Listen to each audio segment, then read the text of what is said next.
আপোনালোকে জানে যে আমাৰ দল SUCI কমিউনিষ্ট এই পাৰ্টিটো এই দলটো আৰু অন্যান্য দলৰ নিচিনা দল নহয়। কমৰেড শিৱদাস ঘোষে যেতিয়া 1948 চনত 24 এপ্ৰিল তাৰিখে পশ্চিম বাংলাৰ জয়নগৰত এখন অভিৱৰ্তনৰ যোগেদি এই দলটো গঢ়ি তুলিছিল, সিদিনাখন কমৰেড শিৱদাস ঘোষৰ বয়স আছিল মাত্ৰ 20-21 বছৰ। এই 20-21 বছৰ বয়সতে কমৰেড শিৱদাস ঘোষে এই বিশাল ভাৰতবৰ্ষৰ বুকুত এটা প্ৰকৃত কমিউনিষ্ট পাৰ্টি গঢ়ি তোলাৰ কাৰণে এই দলটো আৰম্ভ কৰিছিল। কমৰেড শিৱদাস ঘোষ মাত্ৰ 13-14 বছৰ বয়স যেতিয়া আছিল, সেই 13-14 বছৰ বয়সতে ভাৰতবৰ্ষৰ স্বাধীনতা আন্দোলনৰ সহস্ৰ সংগঠন অনুশীলন সমিতিৰ লগত তেওঁ 13-14 বছৰ বয়সতে আন্দোলনত অংশগ্ৰহণ কৰা কেৱল নহয়, নিজৰ লগৰ যিবিলাক ল'ৰা কিশোৰ আছিল তেওঁলোককো তেওঁ এই ভাৰতবৰ্ষৰ স্বাধীনতা আন্দোলনত সংগ্ৰাম কৰাৰ কাৰণে তেওঁলোকক উদ্বুদ্ধ কৰিছিল।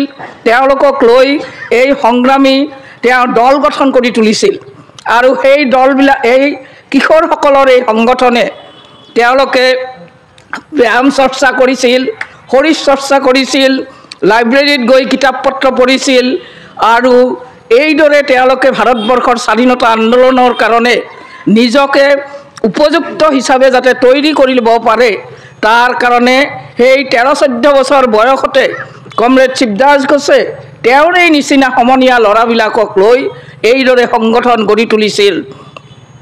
আৰু তাৰ পিছত যেতিয়া কমৰেড শিৱদাস ঘোষ অলপ ডাঙৰ হয় তেতিয়া এই অনুশীলন সমিতিৰ পৰাই আৰু বৃহত্তৰ দায়িত্ব লোৱাৰ কাৰণে ঢাকাৰ পৰা তেওঁ কলিকতালৈ পঠিয়াই দিয়ে।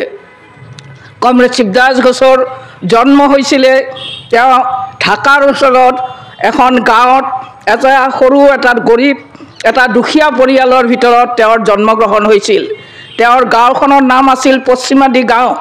সেই পশ্চিমাদি গাঁৱত কমৰেড শিৱদাস ঘোষৰ 1923 চনৰ 5 আগষ্ট তাৰিখে জন্ম হৈছিল আৰু তাৰ পিছত যেতিয়া অনুশীলন সমিতিত থাকোঁতে যেতিয়া এইদৰে ভাৰতবৰ্ষৰ স্বাধীনতা আন্দোলনৰ অংশগ্ৰহণ কৰি এটা যথেষ্ট পৰিমাণে তেওঁ দায়িত্ব ল'ব পৰা হৈ যায়, তেতিয়া অনুশীলন সমিতিয়ে তেওঁক কলিকতালৈ পঠিয়াই দিয়ে আৰু কলিকতালৈ গৈ সেই সময়ৰ স্বাধীনতা আন্দোলনৰ যিবিলাক সহস্ৰ সংগ্ৰামী আছিল, যিসকলে বুজিছিলে যে স্বাধীনতা গান্ধীজীৰ সত্যাগ্ৰহৰ যোগেদি নাহিব, স্বাধীনতা আহিব লাগিলে তাক যুদ্ধ কৰি স্বাধীনতা আনিব লাগিব আৰু যিসকল সংগঠনে এইদৰে যুদ্ধ কৰি স্বাধীনতা আনিবৰ কাৰণে সংগ্ৰাম কৰিছিল সেইবিলাক সংগঠনৰ ভিতৰত আপোনালোকে জানে যে নেতাজী সুভাষ চন্দ্ৰ বসুই যি আজাদ হিন্দ ফৌজ গঠন কৰিছিল, সেই আজাদ হিন্দ ফৌজৰ আন্দোলনে সেই আজাদ হিন্দ ফৌজৰ যুদ্ধই ভাৰতবৰ্ষ স্বাধীন কৰিছিল। কিন্তু কমৰেড শিৱদাস ঘোষেও এইদৰে সহস্ৰ সংগঠনৰ লগত জড়িত হৈ সহস্ৰ সংগ্ৰামৰ পদ্ধতিৰে ভাৰতবৰ্ষখন স্বাধীন কৰাৰ কাৰণে কাম কাজ আৰম্ভ কৰিছিল। তেতিয়া বিভিন্ন সংগঠনে এই সহস্ৰ সংগঠনবিলাকে বিভিন্ন ঠাইত তেওঁলোকে গণ অভ্যুত্থান কৰিছিল।